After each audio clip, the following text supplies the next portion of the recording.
Hello YouTube, it's Clay Rider, coming at you with another deck profile. The other day I was able to win the newest round of Ultimate Battles, as you can see by my top 8 Goku and my winner card Gohan, and I was able to win it using Planet Namek Goku, the new one from Manga Set 2. I actually think this deck is in a really good spot into the format. It's very aggressive and can delete your opponent's hand size out of nowhere.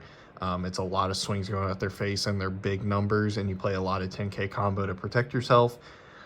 Overall, I think it's got a really good shot into the current meta, and that's even before the ban list goes into effect. I think it's going to get even better after the ban list goes through, and when SB08 comes out. For the tournament, my matchups were a Gotenks, a Red Cell, Frieza starter deck, and Kid Buu in the finals. Without further ado, we will dive straight into the list. So Goku, for those who don't know, is a normal leader on the front side where you draw it when attacking, and then you awaken at 4 life and draw a card when you do flip. And then when you are on this side, you are, when attacking once per turn, draw a card. That's pretty important. And then activate main, you take a life, and then if you have a Planet Namek, as long as you only have Planet Namek cards on your field, you restand him, and then he gains 10k, so he becomes a 30k on offense. Why that's important with the when attacking once per turn is if you can, if you're at 4 life, swing this and then awaken. If you use the leader effect to restand, you'll technically still be on this side, and you can activate this when attacking once per turn to get an additional draw. So that's like a little thing you can do with the deck to get an extra card draw out of it. And because it is so focused on that you only have Planet Namek on your field to activate this leader skill, we are mostly playing Planet Namek cards. There's like one battle card that isn't, but all you have to do is just combo it off before you activate this effect and you'll be good to go. So diving into the actual list, we have 4 Kami. This is the one I said that isn't Planet Namek, but it is a Namekian. It's a 10k combo, and it just pops a 1-drop on play. It's a really solid option that I think most decks play 1-drop removal, and this just so happens to be the best one for it.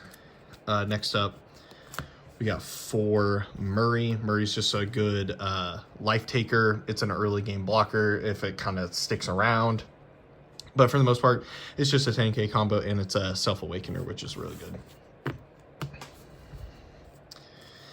Next up, we've got 4 cantrips, and specifically you want to play Piccolo because A, it's Planet Namek, and B, it works with Nail to do the Piccolo chain.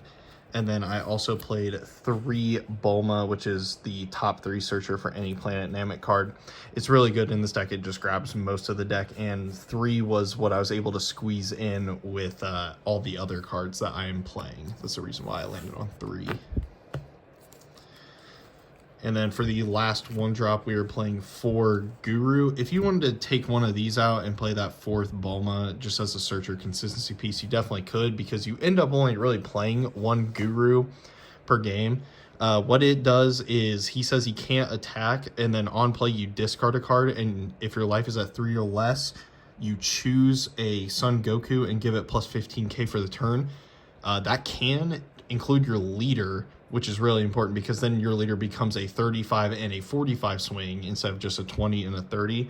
Or you can put it like on your double strike to make it bigger, or any of your Goku double swingers that are in the deck.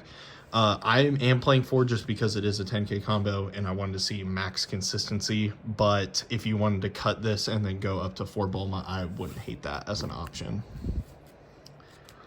For the only 2-drop, we are playing 4 Nail. Nail is a Self-Awakener, and then it activate main, you place this and a Piccolo with a cost of 2 or less into your drop, and then you play a Piccolo with a cost of 4 from your hand. It's also a 10k combo. It works really good with the targets we are playing for this. Spoiler, we're playing 2 separate cards and a total of 8 of the 4 costs. It's a really, this is what you want to be doing to cheat out those Piccolos early. It puts a lot of pressure on, and it's kind of like a stickier body because cheating out 4 really early, whether that be turn 2 if you played a cantrip and then play this on turn 2 to do it, or if on turn 3 you play it safe to play the Piccolo then this. They're both are really good options. It's kind of just matchup dependent and hand dependent. But I think 4 of this is pretty much mandatory because the Piccolo chain is so strong in this deck. And before we talk about the Piccolo cards, we are playing 4 of the 3-drop Double Swinger Goku. This is when attacking, take a life if your life is at 3 or more. And then it's also just restands once per turn. This is just a really solid double swinger in this deck. I know it's only 5k combo, but we don't play that many 5k combos, so we're okay with playing 4 of this just for consistency purposes. And it really helps put on the aggression. And then for the 4 drops, we are playing 4 of the new Piccolo SR. This one is when attacking, draw a card, and then if your leader has Planet Namek and your life is at 3 or less, you can take 1 card from your hand and either put it on top or bottom of your life.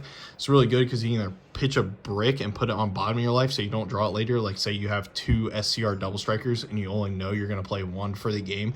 You can just throw 1 on bottom and then you never have to worry about taking a brick from life. Or if your hand's just full of 10Ks, you can just throw a 10K back on top, and then you know as soon as you take that damage, you're just gonna get the 10K back in hand.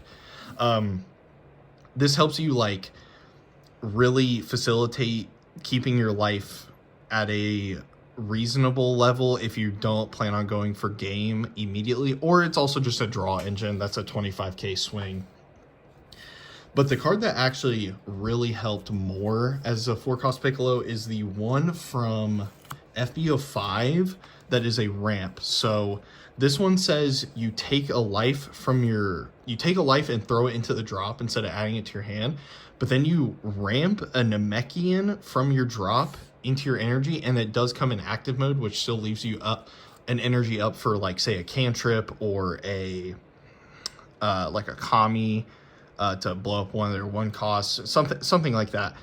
This card was probably the MVP of the day. I used to not play this card at all, but going forward, I think this is like a mandatory for it because this won me so many games, going from like 6 life, and then for 2 I play Nail, and then I play this out, put me down to 4 life, I awaken, I swing again, and then I'm able, that next turn I'm ahead in energy, and I'm playing way ahead of curve than they are. This was like the most overperforming card of the day, and I can't believe I wasn't originally playing it, but going forward I definitely would play 4 of this. Next up we have 2 5-cost SR Gokus. This is on play. If your leader's Planet Namek and you have 3 or less life, you heal a card from the top of your deck, and then it's a double swinger. You just activate main, restand it. Really solid card, and it works really well with this ramp Piccolo because it sets you up to play this a turn earlier than what you normally would. 2 is totally fine because you don't necessarily have to kill them on the turn that you play this. You kind of can just put your life back up to where you need to and get 235 swings. It really like changes the tempo a little bit of the game. And then you can follow that up next turn with your boss monster, the double strike Goku, which most of you people know what this does. If your life's at 2 or less, this becomes a 3-cost. It's also a Planet Namek trait, so it's like searchable with the deck. It works with the leader skill. This is one of like my favorite cards in the entire game, and obviously a mandatory inclusion. I just went with 3. I think 3 is like the perfect round number with how much search you have, how much draw power you have. 3, you seemingly do always find one. I've had a singular instance where I didn't find one of these, and obviously that sucks, but you can kind of counteract that with how many double swingers you have instead of the double strike. But for the most part, you just keep 1 in hand all game 2, ready to go for game, and when you're ready, you can cheat out anytime. Played 4 super combos. Specifically, you just want to play the Vegeta one because it is a Planet Namek trait and Bulma can grab it. And then for the extras, I played 4 instant Kamehamehas. This is like the green staple that most decks do play. You pretty much just want to use it either in a going for game situation with this deck, or when you're being threatened by your opponent killing you. That's the only time you really want to play this because your energy is very valuable in this deck and you don't want to de-ramp yourself if you don't have to.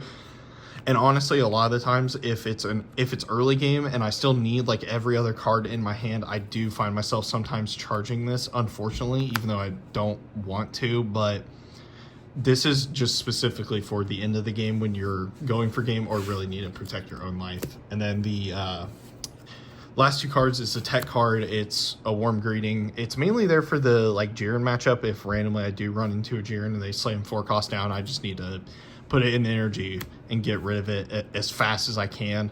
Also some like blocker shenanigans. Say if you run into Boo with a Bobbity and the 4 cost, like this is a good out for that. I think 2's totally fine. If it is one of those matchups, you just mulligan for it, and if not, you can just charge it or like keep one in hand in case like the tech option comes up. Other than that, that is the list. I think I'm pretty happy with the results that I had. Like my original list, I wasn't playing that 4 cost ramp Piccolo, but now that I am, I feel like that kind of fixed the issue I had with this deck where I wasn't like able to do anything, or I wasn't able to find the Piccolo chain more consistently. But now that I have 8 4 costs, I feel like I can do it way more consistently. And the aggro this deck puts out is phenomenal. If you have any questions, just leave them down in the comments below. I'll do my best to answer them, and have a wonderful day. Thanks.